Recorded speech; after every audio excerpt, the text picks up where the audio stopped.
coloquei um tema na minha mensagem, que é se preparando para a guerra. Se preparando para a guerra. E todos nós sabemos que, biblicamente, há uma série de textos que falam acerca de guerra, ou associam a nossa luta espiritual, a nossa caminhada diária com uma guerra.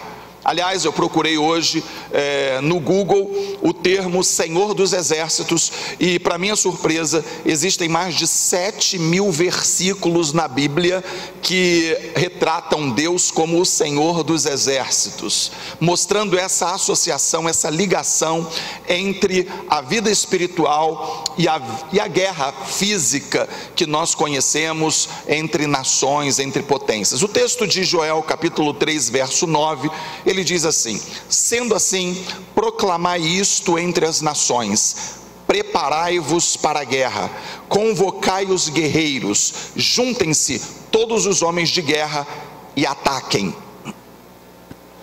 Esse texto, embora ele seja contextualmente relacionado a uma batalha que viria a acontecer entre Israel e uma outra nação, e portanto tinha o objetivo não de ferir, não de matar, mas de defender uma determinada localidade, um determinado povo, ele hoje poderia ser aplicado na nossa luta diária. Há um jargão popular que diz que todos os dias nós precisamos matar um leão. E se isso acontece na vida física, isso muito mais é verdadeiro nas questões espirituais. E espiritualmente, nós precisamos estar sempre prontos para as batalhas que nos são propostas. E hoje nós vamos fazer uma analogia entre Israel como nação e a igreja. Existem pelo menos 3 linhas teológicas interpretativas acerca do papel de Israel, ou da relação entre Israel e a igreja. Ou seja, teologicamente não há uma concordância entre o significado de Israel e o significado da igreja. Enquanto uns acreditam que a igreja é a substituta de Israel, outra linha acredita que a igreja é Israel de Deus, e outros acreditam que há algum tipo de correlação entre as duas, que são alternadas ao longo dos textos bíblicos. De qualquer forma, todos os teólogos concordam que há relação estreita entre a figura de Israel e a figura da igreja, ou seja, que Israel é uma tipologia, ou representa bem determinadas batalhas e determinados momentos vividos pela igreja. E nesse sentido, sem entrar nas questões teológicas, mas no sentido aplicativo, eu gostaria de hoje aplicar ou ver a igreja como Israel de Deus. Me entendam, eu não estou defendendo uma posição de ponto de vista teológico nesse momento. Estou dizendo apenas que nós hoje vamos fazer um paralelo entre a história de Israel e a história da igreja, entre a saga de Israel e a saga da igreja, pegando a história principalmente moderna de Israel como referência para que nós possamos nortear a nossa vida de acordo com alguns princípios usados pelo povo hebreu, tanto na antiguidade como também nos nossos dias. Queridos, seja qual for então a visão que os teólogos optem em seguir, todos nós concordamos que há uma relação entre Israel e a igreja. E no seu surgimento, ou desde o seu surgimento, nós vemos essa relação. Israel foi uma nação sem terra que saía do Egito. No momento do nascimento de Israel, e todos concordam que Israel nasceu no momento em que saiu do Egito, mesmo sem ter uma terra, ou seja, uma nação que nasce sem um território. Eles nascem e vão para o deserto peregrinar. E a igreja, da mesma forma, ela nasce com pessoas saindo do mundo e tornando-se peregrina em uma terra em que não é a nossa morada. Embora essa não seja uma pregação ou um tipo de abordagem muito frequente nos dias de hoje, nós somos peregrinos nessa terra. E por mais que finquemos a nossa morada, os nossos pés no planeta Terra, nós não somos daqui. Por mais que nós nos apeguemos a esse planeta, um dia nós sairemos daqui e viveremos para sempre com ele. Quando esse tempo chegar, nós daremos risadas de como nós fomos estúpidos, me perdoe o termo, mas eu estou me incluindo, como nós fomos insensatos em nos agarrar tanto em coisas absolutamente passageiras. De qualquer forma, nós já vemos uma primeira relação.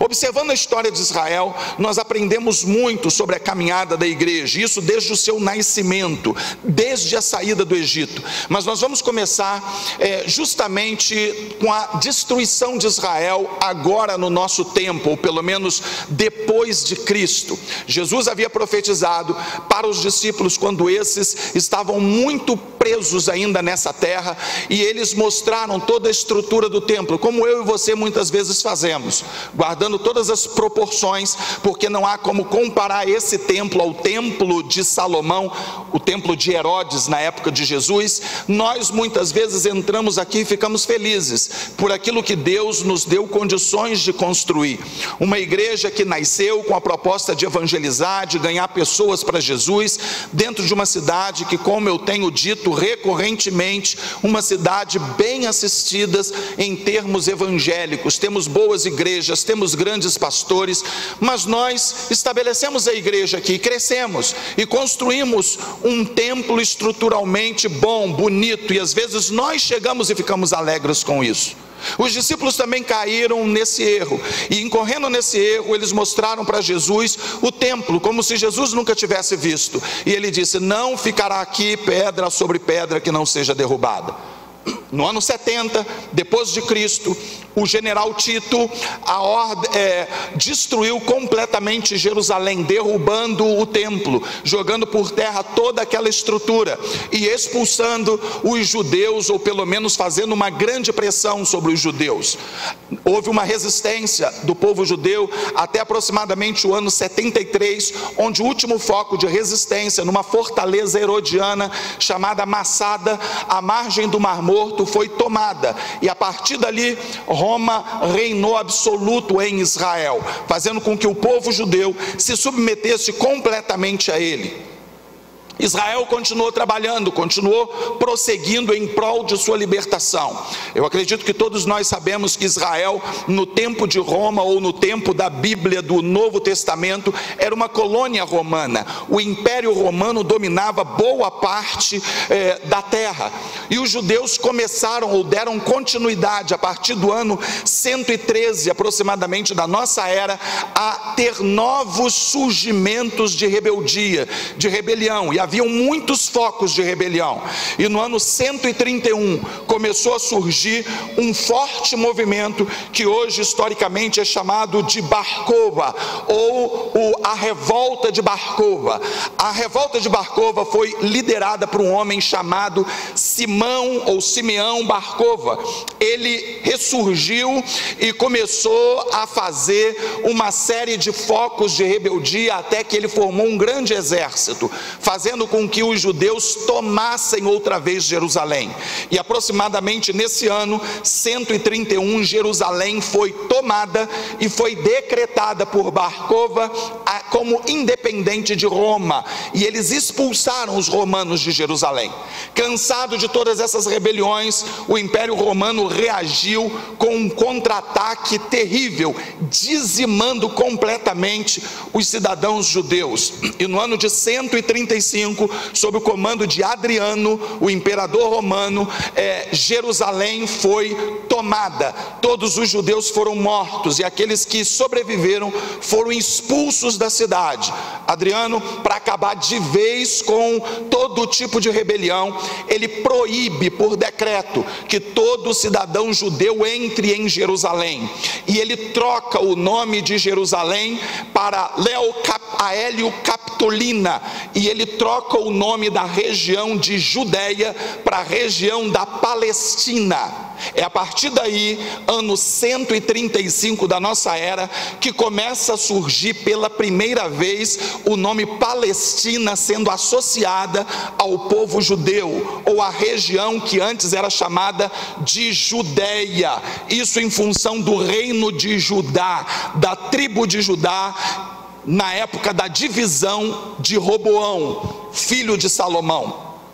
Enfim, agora todos os judeus são expulsos e começam algo que nós historicamente chamamos da primeira diáspora. Ou seja, os judeus expulsos, proibidos de entrar em Jerusalém, eles começam a migrar para todos os lugares do mundo e eles deixam a sua terra. A terra era dos hebreus, a terra era dos judeus, mas eles são expulsos e eles começam a migrar por todas as regiões da terra. Avançando um pouco na história, agora entrando já no século XIX, lembrando desse episódio, e agora nós começamos a entrar numa época mais relacionada a nós, aos nossos dias, ou pelo menos mais próximos de nós. É importante lembrar que esse termo palestino, ele começou a se aplicar nessa época, e esse termo, portanto, ele seria descabido ser usado, por exemplo, como os palestinos da época de Jesus, porque na época de Jesus simplesmente não havia Palestina. Palestina, como eu disse, foi um nome ou uma variação latina do nome dos filisteus, e foi uma forma de Adriano confrontar, expor e envergonhar de vez o povo judeu, que foram expulsos, como eu disse, da região da Judéia, agora chamada Palestina. Final do século XIX, começam os judeus a reagirem, porque começa a surgir em toda a Europa movimentos nacionalistas. Cada uma das regiões de países começa, ou vários deles, reagir com movimentos nacionalistas, e dentro desse contexto surge um movimento chamado sionismo. O sionismo, ele começa através de determinadas lideranças defender a ideia de que Israel jamais seria estabelecido ou respeitado como povo se não tivesse um território estabelecido. O tempo já havia passado, centenas de anos haviam passado, e agora o povo começa a viver essa expectativa e começa a ver, através do movimento sionista, uma migração, uma imigração do povo judeu de volta para a chamada agora Palestina. Os judeus começam a comprar terras. Isso é importante. Os judeus começam a comprar terras que eram originalmente deles, mas eles começam a emigrar para Israel e começam para aquela região comprar terras e começam a se estabelecer. O movimento começa a aumentar. Em 1918, com o fim da Primeira Guerra, o império chamado de Turco-Otômano começa a decair, e com essa queda os judeus começam a fazer essa migração de uma forma maior, considerando que houve um chamado mandato britânico, através do qual as nações europeias administravam a região que já era um barril de pólvora. Na verdade, sempre foi um barril de pólvora. Aquela região, agora administrada pelo mandato britânico, começa a receber enxurradas de judeus de todo o mundo que vão para aquele lugar. Na perseguição de 30, ou que começa em 30, através do nazismo, essa migração aumenta ainda mais, de modo que no final da Segunda Guerra, em 1946, os judeus já eram 1/3 da população da região chamada Palestina. Recapitulando, eles são expulsos da terra deles. Os anos se passam, eles começam a fazer o caminho de volta, comprando terras que eram deles, e agora com a perseguição eles quase que enchem a região e começam a se fixar em pequenas comunidades junto àquela região chamada de Palestina. E agora 1/3 da população, ao fim da Segunda Guerra, já é de hebreus ou de judeus. Os judeus e palestinos, portanto, ou chamados palestinos, portanto, habitavam juntos. Talvez você seja alguém que já tenha essa curiosidade, tenha tido essa curiosidade. De onde veio de onde vieram os palestinos? Qual é eles são descendentes de quem? Quem surgiu? Queridos, os palestinos, eles não existem. Os palestinos eram grupos de árabes e muçulmanos que habitaram na terra por ocasião da expulsão de Israel. O grupo chamado palestino é um grupo de árabes que adotou esse nome e que começou a ser explorado como pessoas sem terra, justamente em função de guerras econômicas no Oriente Médio. Para que você entenda, o papel dos palestinos hoje é mais ou menos igual ao papel dos sem terra no Brasil. Um grupo de pessoas que é massa de manobra política, que as pessoas usam de uma forma ou de outra para terem argumentos para lucrarem economicamente. O petróleo é o que domina. Para quem não sabe, Israel é o único país do Oriente Médio que não tem petróleo e, portanto, nunca a ONU ou os outros países defenderão de alguma forma as causas dos judeus ou de Israel. Observando isso, vamos em frente. Agora entramos na história moderna de Israel e entraremos na fase propriamente dita das guerras que nós temos como visão para essa noite, como tema dessa noite. A perseguição nazista imposta, Israel agora é um terço daquela região, e em 1947 a ONU é fundada, ou foi a ONU recém-fundada. Ela começa a propor uma partilha, porque há um movimento que fervilha na região da Palestina, entre judeus e palestinos. Eles brigam entre si. Em 1947, cada um é dono de um espaço de terra, uns que já estavam ali desde a expulsão ou da época da diáspora, e o outro grupo que começa a comprar terra e começa a migrar para a localidade. Há uma briga entre eles, a ONU entra e propõe uma partilha. A partilha, embora desse um maior número territorial, maior área territorial para os palestinos e uma área muito menor para os judeus, onde essa área menor ainda era constituída de 65% de área infértil, deserto que não servia para nada, ainda assim os judeus aceitaram a partilha do território que era deles, mas os palestinos não aceitaram. E a partir daí começa a haver uma série de problemas e de guerras. 1947, esse problema ele acontece em sessão presidida por um diplomata brasileiro chamado Oswaldo Aranha. A proposta foi apresentada e aceita por um grupo e rejeitada por outro. E em 14 de maio de 1948 chega ao fim o chamado mandado britânico. A Inglaterra retira o seu povo da Palestina, Israel declara sua independência. Um israelense chamado David Ben Gurion, que hoje é o nome do aeroporto de Tel Aviv, ele declara a independência de Israel. No mesmo dia, ele declara a independência de Israel, e no dia seguinte, menos de 24 horas depois, o mundo árabe forma uma chamada Liga Árabe e invade por todas as fronteiras Israel, numa famosa guerra que é a primeira guerra da era moderna envolvendo Israel, chamada Guerra Árabe-Israelense, ou Guerra da Independência de Israel. Então, no dia 15 de maio de 48, a Liga Árabe, formada por Egito, Jordânia, Iraque, Síria, Líbano, Arábia Saudita e Iêmen, invadem Israel com mais de 60 mil soldados por todas as fronteiras, quando Israel estava recém-formado, com um grupo de colonos que moravam ali, com um grupo de pessoas que estavam tentando reconstruir a nação. Ou seja, um ataque absolutamente desproporcional. O secretário-geral da Liga Árabe disse na época, abre aspas, vamos empurrar e afogar os judeus para o mar, faremos um massacre que será lembrado por toda a história.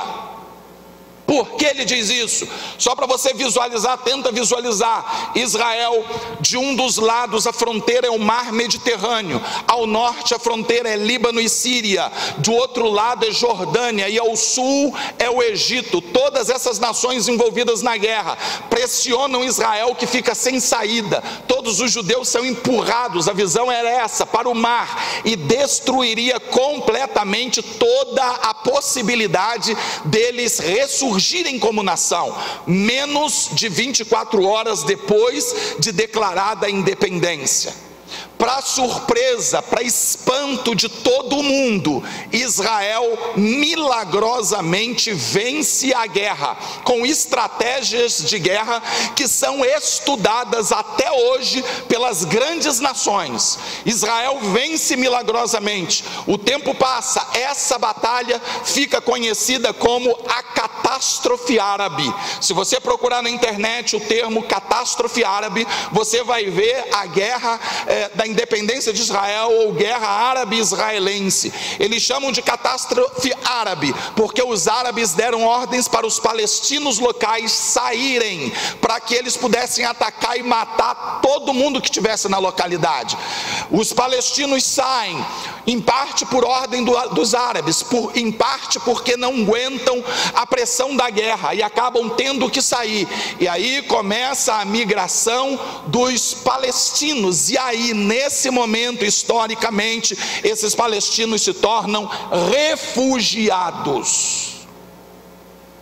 É legal hoje, a gente assim, um absurdo na verdade, mas é interessante a gente ouvir o termo refugiados palestinos, colocando sempre na conta de Israel. Mas não foram os judeus que promoveram essa catástrofe no mundo árabe ou entre os palestinos, foram os próprios árabes que invadiram Israel, tentando eliminar todos, mas milagrosamente eles sobreviveram, e quem ficou pagando a conta foram os palestinos, que tiveram que sair, se tornando refugiados em vários países, e principalmente na chamada Cisjordânia, que é uma faixa de terra entre o território de Israel hoje e a Jordânia, e eles vivem não só nessa região, mas em outras regiões dentro do território de Israel como refugiados. Aí entra histórias de assentamentos judeus, assentamentos palestinos, e uma história que você desde que nasceu ouve falar acerca disso.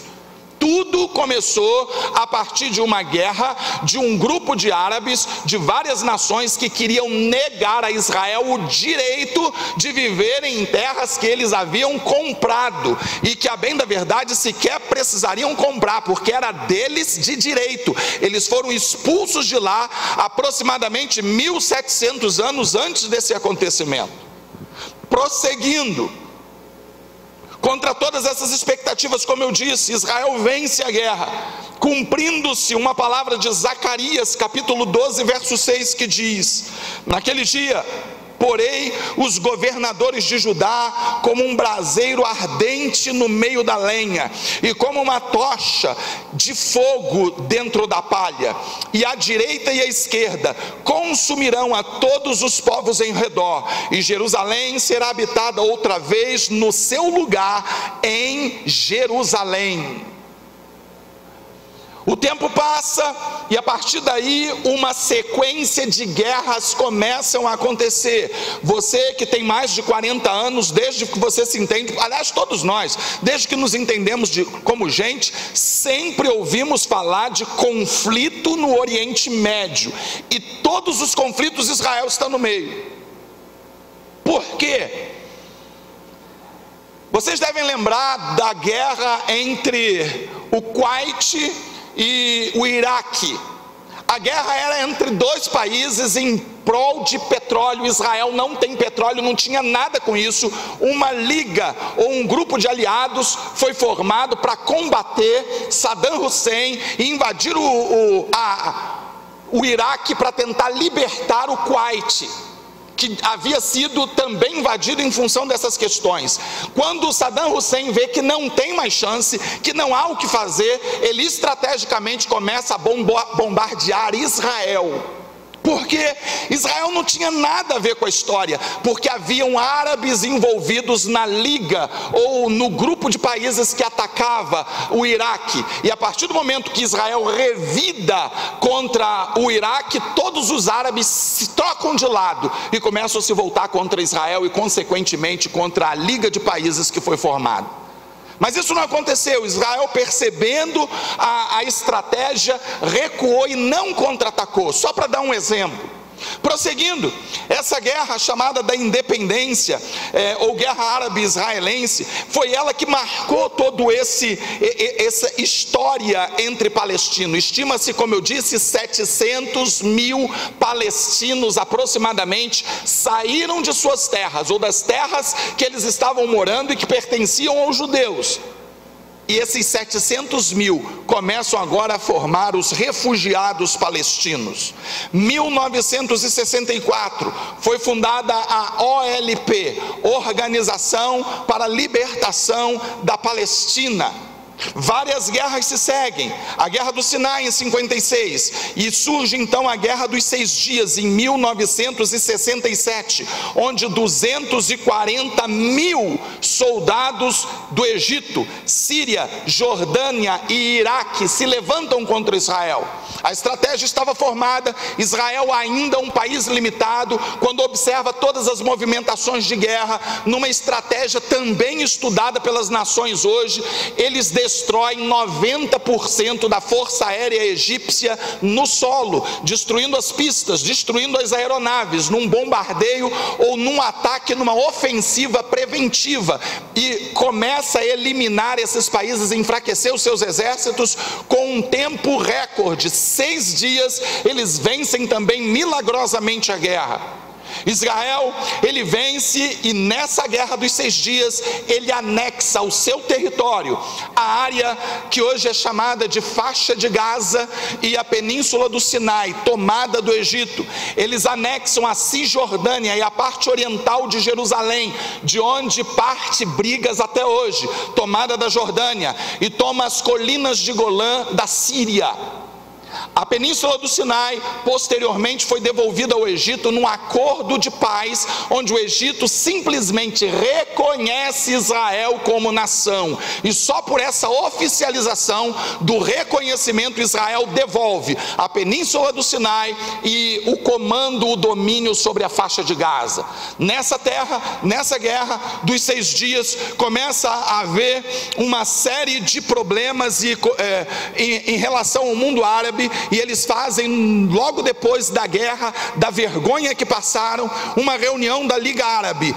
E nessa reunião um documento é emitido chamado como a Cúpula dos 3 Nãos.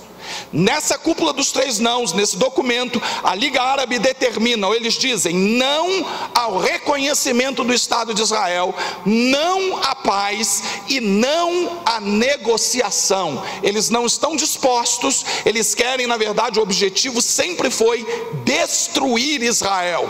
Eu quero que você acompanhe essa história, porque isso faz parte da tua história, isso faz parte da minha história, e nós vamos aplicar tudo isso à sua vida como igreja. E nós vamos aprender nessa noite com a história desse povo guerreiro, desse povo bravo que nos representa, o que nós temos neles, uma tipologia de igreja, como eu disse. Em 1973, agora muito próximo, muitos aqui já eram nascidos, no dia de Yom Kippur, um dos maiores feriados de Israel, a Liga Árabe outra vez se articula e ataca Israel num feriado nacional. A guerra chamada, ou conhecida hoje de guerra do Yom Kippur, Israel começou a perder milhares de soldados, porque eles levaram cerca de 3 dias para se articularem e começarem a conseguir se defender, mas no final eles outra vez milagrosamente vencem a guerra e humilham os árabes.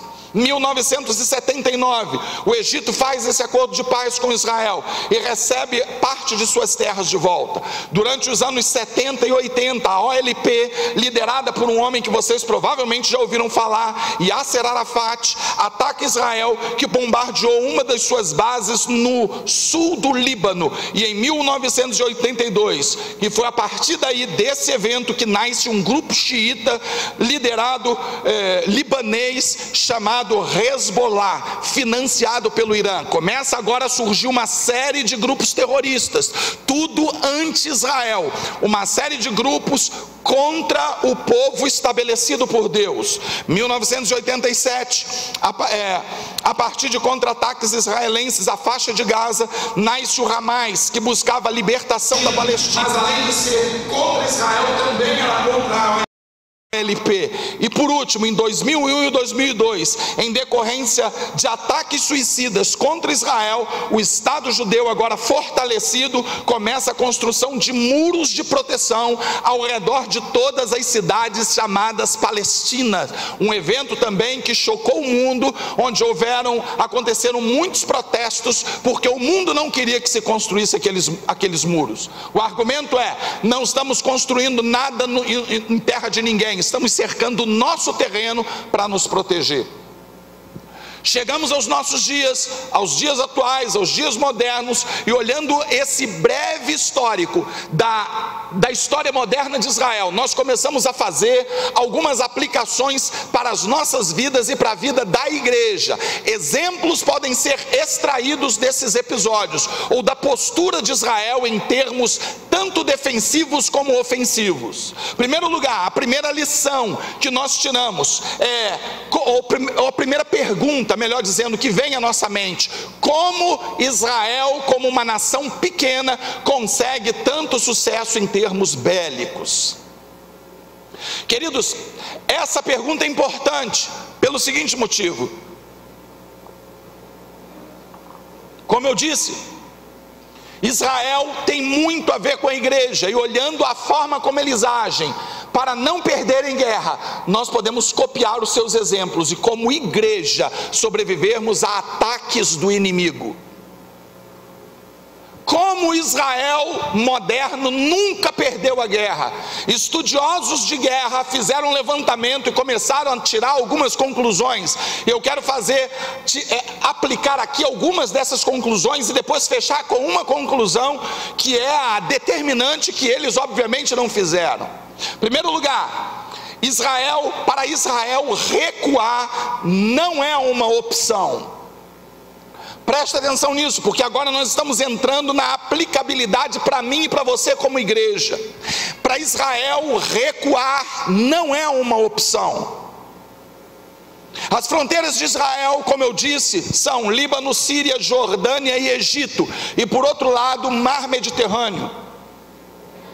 O território israelense, ele é menor do que o menor estado brasileiro, o estado de Sergipe. Portanto, eles não têm alternativa de recuar, porque se eles recuarem, eles entram no mar. A única opção que eles têm é atacar.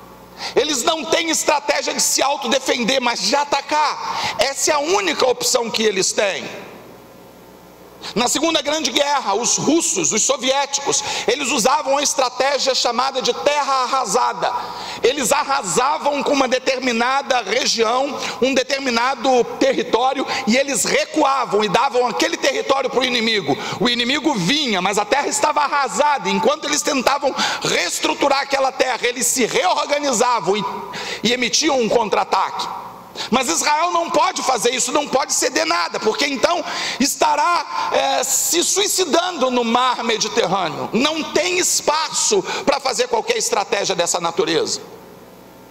Sun Tzu, general chinês, autor de A Arte da Guerra, ele disse, abre aspas: se você cercar o inimigo, ofereça a ele ao menos uma rota de fuga, pois o inimigo sem rota de fuga irá combater até a morte. Israel não tem rota de fuga, portanto vai combater até a morte. Vocês entendem isso?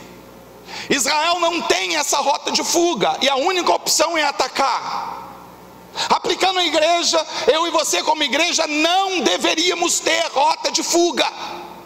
E muitas vezes nós somos derrotados, massacrados, vivemos como coitadinho, vivemos como vítimas, porque nós não adotamos essa estratégia. Nós começamos a procurar rotas de fuga, ao invés de encararmos o inimigo e nos impormos como povo de Deus. Nós não deveríamos ter rota de fuga, porque maior é aquele que está em nós do que aquele que está no mundo. Nós não deveríamos ter rota de fuga, porque o Senhor nos prometeu vitória sobre todas as guerras que nós fôssemos enfrentar. Nós deveríamos ser valentes e não ousarmos olhar para trás, mas encarar sempre os nossos inimigos espirituais, ou seja, o inferno e as suas hostes espirituais, sabendo que não temos a alternativa de olhar para trás. Jesus diz que aquele que bota a mão no arado e olha para trás, ele não é digno de mim. A igreja não deveria ter essa rota. Nós vivemos recuando em nossas batalhas, nós vivemos recuando nas nossas alianças. Um monte de crente dentro da igreja, no primeiro sinal de conflito dentro do casamento, recua. Um monte de crente com o menor sinal de conflito dentro de relacionamentos como igreja, recuam. Crentes que não podem ter problema com o irmão, porque então recuam e ameaçam abandonar a igreja, começam a difamar a igreja, começam a ir para a internet falar besteira por causa da igreja. Eu nunca vi, você nunca verá um judeu indo para a internet falar mal de Israel. Nunca vai ouvir falar isso.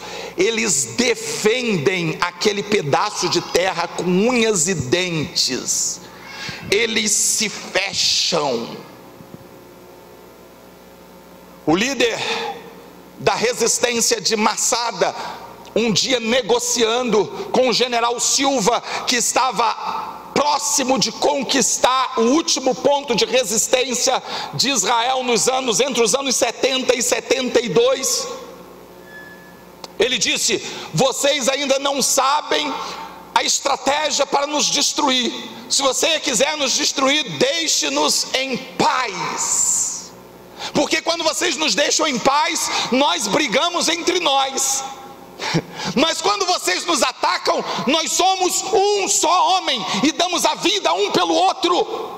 O grande problema da igreja hoje é excesso de paz. Não tem governo perseguindo, não tem islamismo fazendo pressão, não tem perseguição. Nós falamos que temos perseguição, mas as perseguições que nós sofremos como igreja no Brasil são mínimas. E aí começamos a degladiar um com o outro. É o batista falando do ceifeiro, falando do presbiteriano, falando do assembleano, jogando pedra no metodista, e assim vai. É um irmão se levantando contra um irmão, é um ministério falando do outro ministério, e por aí vai.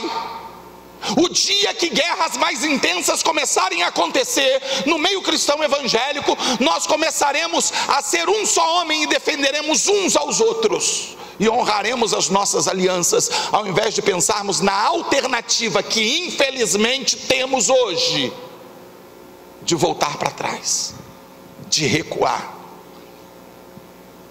Recuamos e fugimos de nossos próprios princípios. Quando aprendermos que recuar não é uma opção, nós começaremos a vencer as nossas guerras, porque lutaremos até a morte.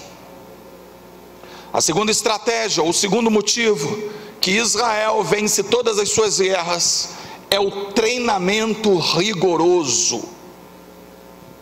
As forças armadas de Israel são um tipo de forças armadas unificadas, que atendem pelo nome, pelo menos na sigla em português, de FDI, Força de Defesa de Israel.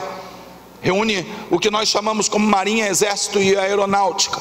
É uma única força de defesa. Em Israel o serviço militar é obrigatório para homens e para mulheres. Os homens servem por perto de 3 anos e as mulheres por 2 anos. Todo jovem, a partir dos 17 ou 18 anos, se apresentam ao serviço militar e a partir dali começa um treinamento rigoroso. É normal andarmos pelas ruas de Israel e vermos grupos, batalhões, pelotões de soldados em treinamento.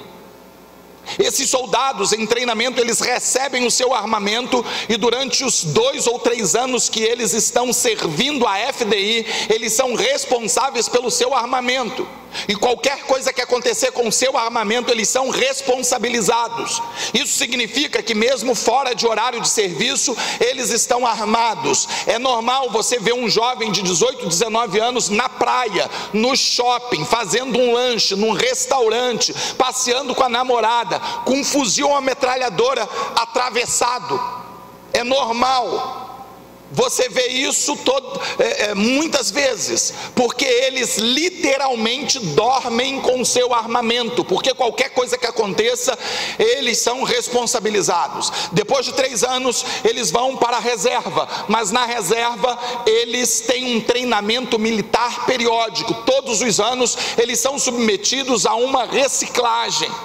Isso acontece desde a sua fundação, o que significa que hoje, século 21, todo o cidadão israelense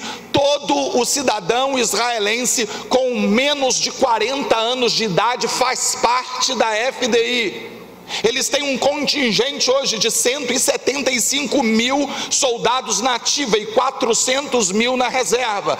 Esses que estão na reserva, ao toque do sinal de perigo, todos já sabem onde vão assumir, o que fazer, em que área vão estar defendendo e onde vão atuar. Todo o cidadão israelense faz parte dessa estratégia. Imagine hoje se todo crente fizesse parte da FDI de Deus. Imagine uma igreja onde todos os soldados estivessem engajados. Imagine a igreja Ceifa, onde todas as pessoas estivessem num lugar trabalhando, defendendo o território de Deus, expandindo o território de Deus. Imagine uma igreja onde não houvesse crentes de banco. Imagine uma igreja onde todos estivessem imbuídos e determinados a ganhar almas, onde não existissem os morceguinhos de Jesus, mas todos nós estivéssemos de fato abraçando a causa do Mestre. Imagine uma igreja onde não houvesse crentes problemáticos e os problemas que surgissem e que não foram criados por nós mesmos, mas que viessem, nós como um povo abraçaríamos. Imagine uma igreja como essa. Quem conseguiria vencer? Quem conseguiria deter uma igreja assim? Não é o tamanho de uma igreja que determina o seu poderio ofensivo. Não é o tamanho ou o número de membros que determina onde nós vamos chegar, mas o número de cristãos que estarão envolvidos na causa do grande Mestre. Israel é uma pequena nação, é um pequeno território, é um território desprezível em termos geográficos, territoriais, mas é considerado um dos mais poderosos e temidos exércitos do mundo. Por quê? Porque toda a nação faz parte desse projeto. A igreja Ceifa será poderosa quando todos nós fizermos parte desse projeto. Lá não tem gente morando no país ou frequentando o país como observador, não, todos estão participando do projeto. Treinamento rigoroso. Em função desse treinamento rigoroso, os seus soldados e oficiais são extremamente bem preparados e eles têm autonomia na tomada de decisão. Uma das características que diferencia o exército judeu para os exércitos árabes é essa autonomia na tomada de decisão. Um soldado árabe, mesmo um general árabe, para tomar uma decisão estratégica na linha de frente da batalha, ele tem que recorrer a uma série de recursos para poder ser liberado para a tomada de uma determinada decisão. Os soldados israelenses são treinados para tomarem decisão de uma forma autônoma a hora que ele vê o perigo, ou no momento que ele vê uma oportunidade de reagir, e dessa forma a ofensiva é rápida, dessa forma eles são eficazes, dessa forma eles não dão chances para o inimigo, eles são autônomos. Eles não veem um perigo e telefonam para o general dizendo: o soldado está vindo. Não, eles já tomam atitude, eles sabem o que fazer, porque são bem treinados.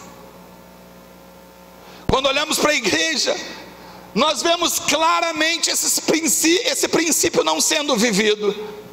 Nós começamos a observar uma igreja dependente demais de seus líderes. E eu não quero me excluir das responsabilidades que Deus me deu, até porque Deus me deu a responsabilidade de treinar, a responsabilidade de ministrar, a responsabilidade de cobrir, mas nós como crentes precisamos ter a responsabilidade de termos certas autonomias na vida espiritual, ou seja, a sua vida espiritual é responsabilidade tua. O seu crescimento espiritual é responsabilidade tua. Você precisa crescer, nós precisamos avançar, nós precisamos treinar, ter um treinamento rigoroso para que possamos, na hora do conflito, na hora de um problema, termos estruturas espirituais para tomarmos as nossas decisões. Eu já recebi telefonema de madrugada de crente dizendo assim: pastor, tem um demônio aqui, vem expulsar. Cara, eu estou dormindo. Bota a mão na cabeça dele e expulsa. Você não é crente não, cara. Pessoas que às vezes não sabem resolver problemas básicos. E é claro, queridos, que quando nós falamos sobre isso, eu não estou falando sobre aqueles problemas que nós temos que agir como corpo e precisamos um cobrir a vida do outro, não. Eu não estou me referindo a novos convertidos, pessoas que estão começando na caminhada, porque o judeu que tem 10 anos de idade, ele não faz nada também não, ele é criança espiritual, e ele está ainda sendo preparado nos rudimentos para que um dia possa pegar em armas, ele ainda não faz isso. Quando nós somos novos na fé, há essa tolerância, esse tempo que nós precisamos para sermos treinados, para avançarmos, mas nós precisamos saber que nós precisamos forjar o nosso treinamento para que nós possamos nos defender. Em Israel, quando você tem qualquer tipo de problema na entrada ou na saída, você é atendido por garotos de 20, 22 anos de idade, que chegam para você e te fazem uma sabatina. Na última vez, em setembro, eu, Gabriel, Henry, Aines, Ingrid e pastor Arcanjo, os 6 fomos barrados e fomos para uma conversa pessoal com garotos, que com todo respeito, mas com muita autoridade, olham nos seus olhos e começam uma entrevista. Por que disso? Por que daquilo? Gastamos pelo menos 1 a 2 horas nessa brincadeira. Por quê? Porque foi feita uma pergunta para um de nós: vocês receberam algum presente na sua estadia aqui? Sim, eu recebi um Alcorão de presente. Pronto, acabou. Entrevista para todo mundo. Entrevistou todo mundo um por um para ver se as respostas batiam. Você é muçulmano? Não, eu não sou muçulmano. Por que você então recebeu um Alcorão de presente? Porque eu sou um líder espiritual cristão e eu quero conhecer acerca do islamismo para eu poder ter argumento. Eu estudo por isso. Você fala árabe? Não, eu não falo árabe. E se você não fala árabe, por que você recebeu então um Alcorão de presente? O Alcorão está em português. Ah, está em português? Sim. E como que o muçulmano que lhe deu esse Alcorão sabia que você falava português? E por aí vai. Mas com toda a seriedade, toda hora dizendo: eu estou fazendo essas perguntas para o Senhor, para a sua segurança. Eles levam a questão de segurança a sério, não se brinca. Em uma das caravanas, eu não estava presente, um gaiato brasileiro que queria brincar, perguntaram: o que você tem nessa bolsa? Aí: eu tenho uma bomba. Antes dele terminar de soletrar a palavra bomba, já tinham 3 em cima dele, um fuzil na cara dele, antes de terminar de falar. Levam segurança a sério. Nós não levamos o evangelho a sério. O muçulmano leva a religião dele, mas nós não levamos o evangelho a sério. O dia que começarmos a levar o evangelho a sério, nós seremos treinados nos princípios de Deus. Começaremos a parar de fugir de testemunha de Jeová. Tem crente que foge de testemunha de Jeová. Testemunha de Jeová bate lá na porta e está amarrado: eu não vou nem atender não. Tem medo. E esses caras sabem tudo. Sabe nada. Quem sabe tudo, ou deveria saber tudo, era você. Sabe nada, mas tem medo. Por quê? Falta de treinamento rigoroso. Eu quero ver um judeu fugindo do árabe dizendo: eu vejo um árabe, eu estou com medinho. Medinho, coisa nenhuma, eles partem para dentro. Por quê? Por quê? Deixa eu dizer por quê. Porque a nossa escola bíblica dominical tem em média 15 alunos. Por isso. Porque nós temos um seminário teológico online que tem aproximadamente 11 alunos. Por isso. Porque nós não temos interesse de nos prepararmos para a guerra. Somos soldados despreparados. E porque somos soldados despreparados, pessoas com argumentos pífios engolem a gente. De vez em quando alguém me puxa para algum tipo de conversa dessa natureza. Já teve Testemunho de Jeová, já teve Mormon, já teve um lá de negócio de Rosa Cruz, que me aborda e começa a conversar. Eu alimento a conversa, e depois eles falam assim: você é muito esperto, você tem muito argumento. Eu não digo que sou pastor, é claro, porque então eles fogem também. Aí eu digo assim: não, eu não tenho argumento. O problema é que os argumentos estão do meu lado. Você tem a verdade, os argumentos estão do seu lado. Não tem como te pegarem num furo, porque a Bíblia não tem furo. Não tem como você escorregar, porque a Bíblia diz que você está firmado em rocha. Não tem como. Nós só precisamos estar bem preparados. Nós só precisamos ser soldados prontos para a guerra. E quando formos prontos para a guerra, nós vamos crescer de uma forma assustadora. Mas temos que ser temos que trazer as responsabilidades para nós. Temos que estar envolvidos na obra. Não podemos transferir para os líderes da rede, da família, responsabilidades que são nossas. Colocar nos ombros dos líderes de jovens e de adolescentes coisas que nós também deveríamos estar fazendo. Eu repito, todos nós em dados momentos de nossas vidas precisamos de ajuda, precisamos de cobertura, e nada há de errado de pedir oração um ao outro, de pedir uma orientação, uma direção. Nada há de errado. Há de errado é nós nos tornarmos parasitas espirituais, dependendo de todo mundo para tudo, sem ter vida espiritual própria. Isso é errado, isso é problemático. Nós precisamos reagir. Você precisa reagir, eu preciso reagir. Você entende isso? Terceiro lugar, Israel nunca perdeu uma guerra por causa do grande investimento financeiro nas suas forças de defesa. Eu já passei o meu tempo, viu? Mas eu vou concluir, ainda tem um pouquinho que eu quero compartilhar com vocês. Israel tem os melhores equipamentos disponíveis do mundo. Eles investem mais de 6% do produto interno bruto nas forças de defesa. Isso 6% é muito maior do que a média mundial. Embora o seu PIB seja relativamente pequeno comparado a outras potências, isso proporcionalmente é algo muito volumoso, e esse é um dos motivos que Israel é um dos países mais caros do mundo. Só para ter ideia, pastor Ricardo, ele foi comprar um hambúrguer, ele não teve coragem de comer o hambúrguer, saiu com fome. Imagina, pastor Ricardo, imagina eu. Pastor Ricardo falou: eu não tenho coragem de dar. Se eu não me engano, em reais dava 80 e tantos reais, né, num pão com um pedacinho de carne. Se eu não me engano era isso. Você não lembra porque estava sobrando, mas eu lembro, porque me tomei um susto. E mesmo assim não comprou. Eu doido para ele comprar, para eu dar pelo menos uma mordida, mas ele não comprou. Eles, lá é um país caro, mas esses 6%, ele é bem aplicado. É impressionante, mas o volume de monetário, financeiro que o Brasil investe nas suas forças armadas é maior do que o que Israel investe. Mas só que os recursos deles são bem administrados, são bem geridos.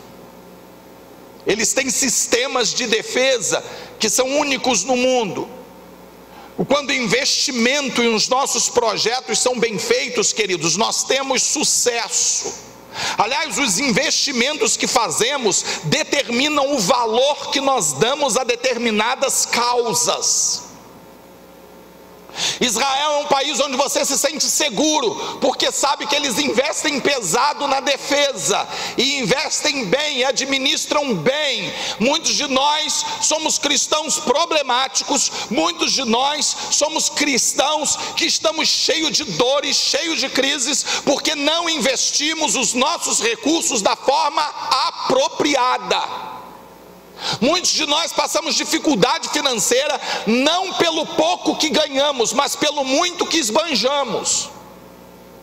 Israel é pequeno, não tem nada, mas o pouco que tem, eles investem bem. É comum nós vermos pessoas com grandes salários endividadas, e pessoas com salários simples e vidas simples, vivendo de uma forma tranquila. Por quê? Porque se investe no lugar e com a prioridade certa, o que nem todos são capazes de fazer.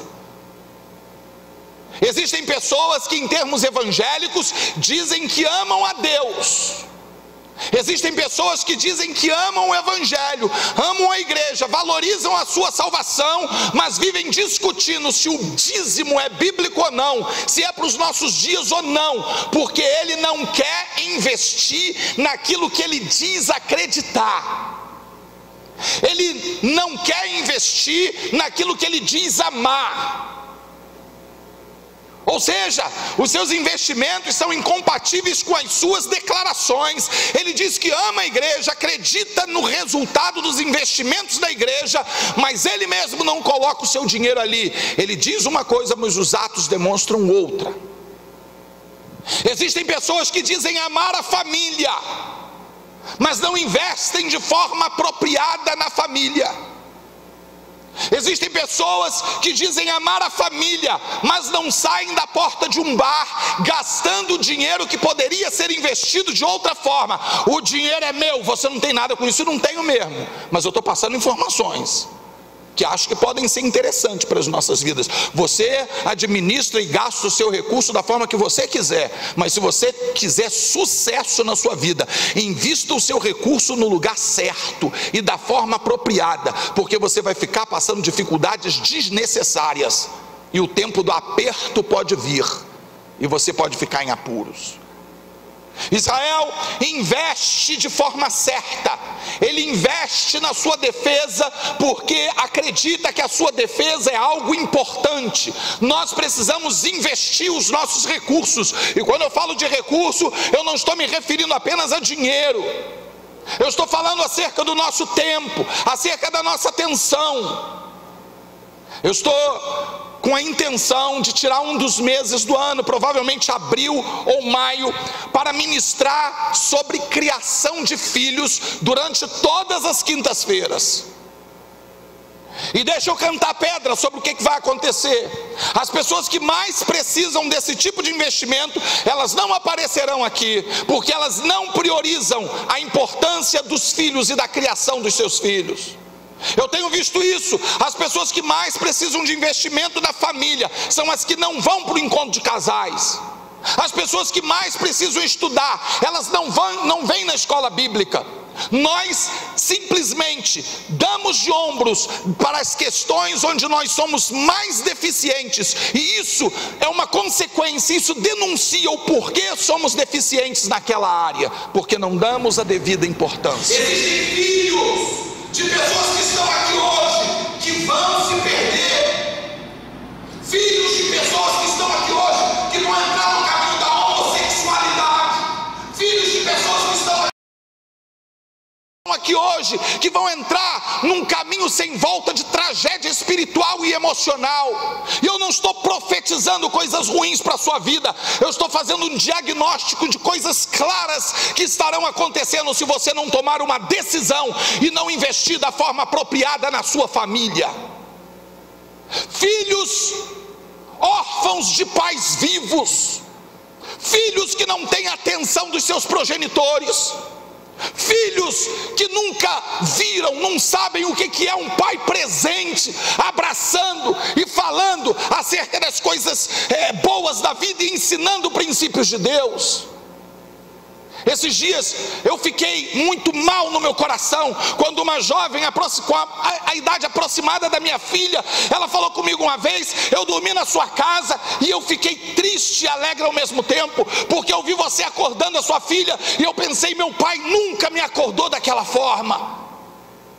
E isso gera crises emocionais, isso gera lacunas, isso gera buscas que deveriam ser alcançadas na sua casa, nos seus ombros, com as suas palavras, e que os seus filhos muito provavelmente buscarão em marginais, em traficantes, em pessoas que estão vivendo uma vida equivocada em relação às questões e princípios de Deus. Nós temos os princípios, mas não os valorizamos.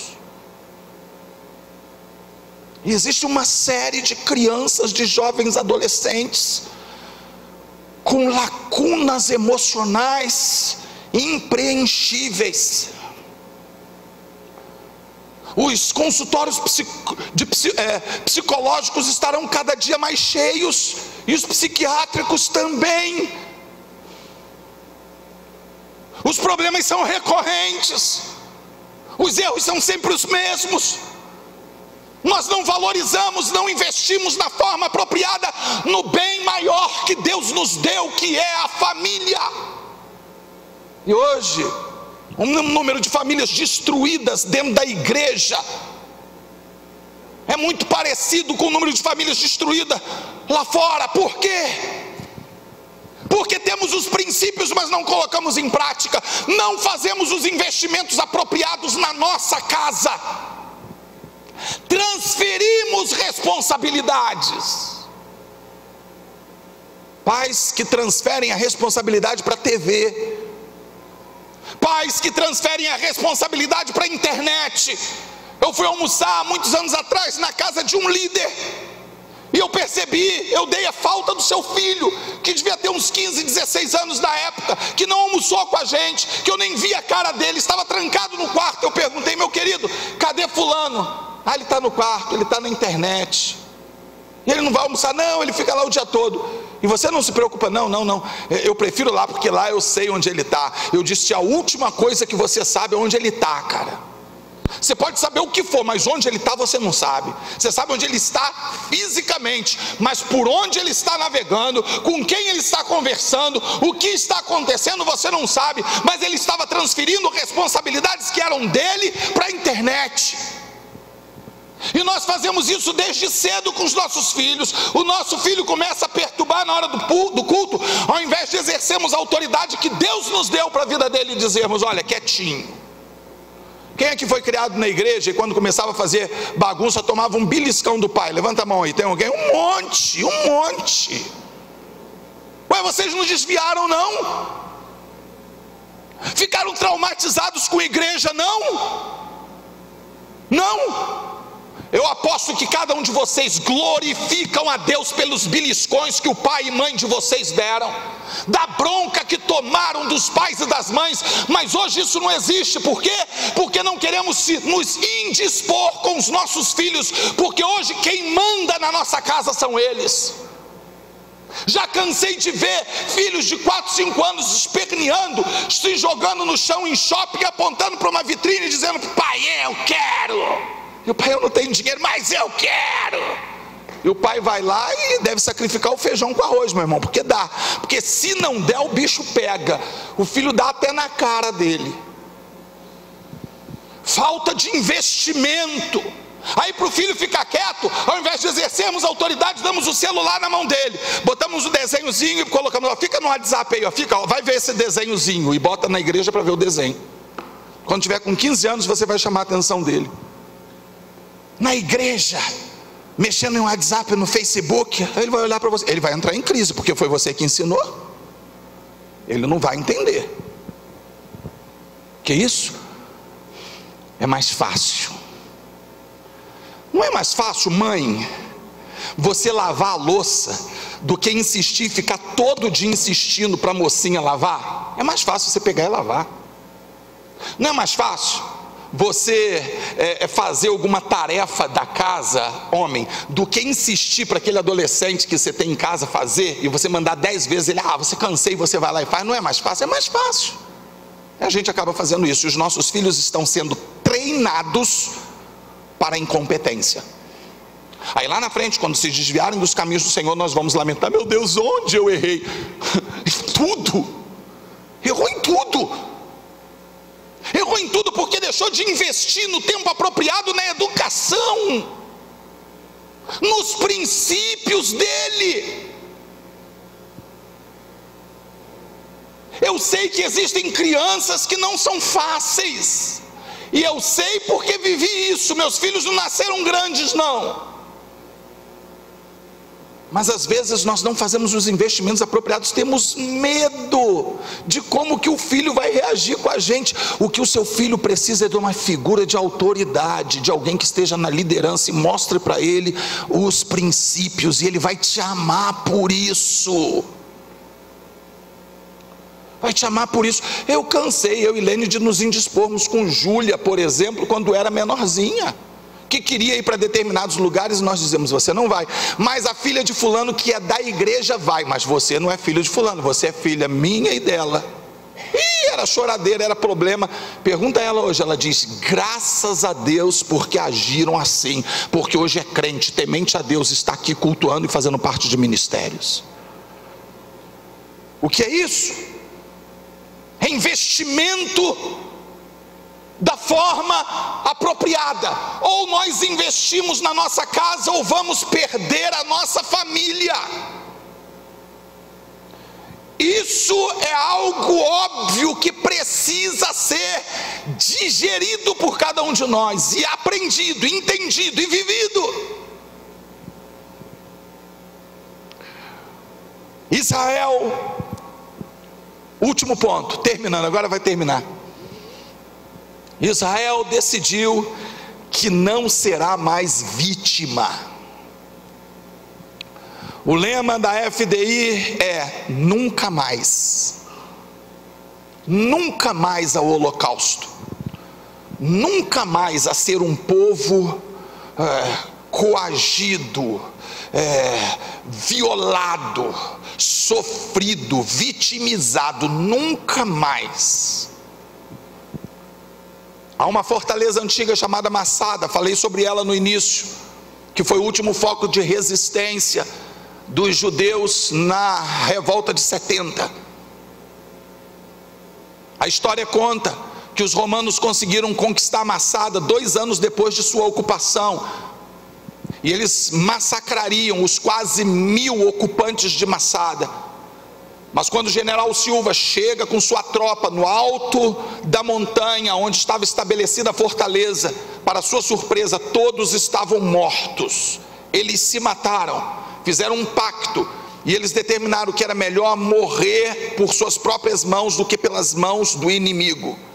Hoje Faz parte do treinamento da FDI, dos soldados de Israel, subirem no alto de Massada, em caminhada difícil. A gente sobe nas caravanas no alto de Massada, mas vai de teleférico, eles vão andando até lá no alto, e lá eles fazem uma aliança, um voto, onde eles declaram: Massada nunca mais.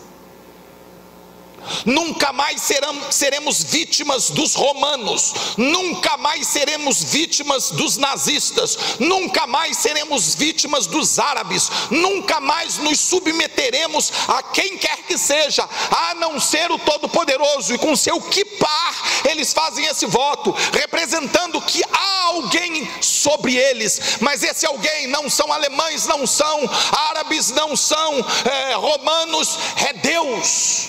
E eles dizem: Massada nunca mais, nunca mais nos comportaremos como vítimas.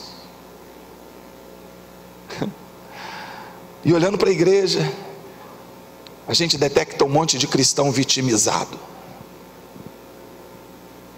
um monte de cristão que gosta da posição de ser vítima, que gosta quando a gente tem pena deles, por causa da história, né? Todos nós temos uma história muito triste de vida.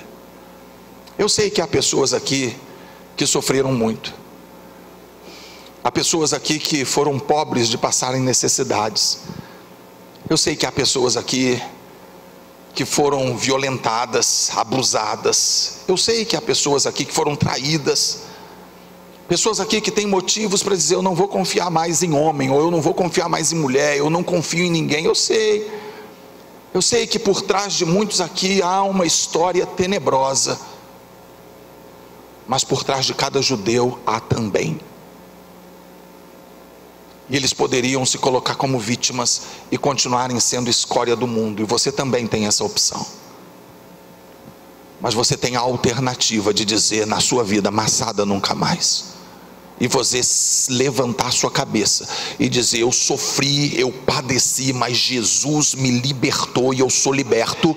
Eu não serei mais um crente de cabeça baixa, sofrido, de quem as pessoas tenham pena. Ninguém precisa ter pena de mim, porque eu sou vencedor em Cristo. Eu vou lutar as minhas batalhas com dignidade, eu vou levantar a minha cabeça, a geração futura será vitoriosa, porque eu vou plantar coisas boas na vida da minha família e de todos aqueles que estiverem ao alcance da minha voz. Massada nunca mais, vítimas nunca mais.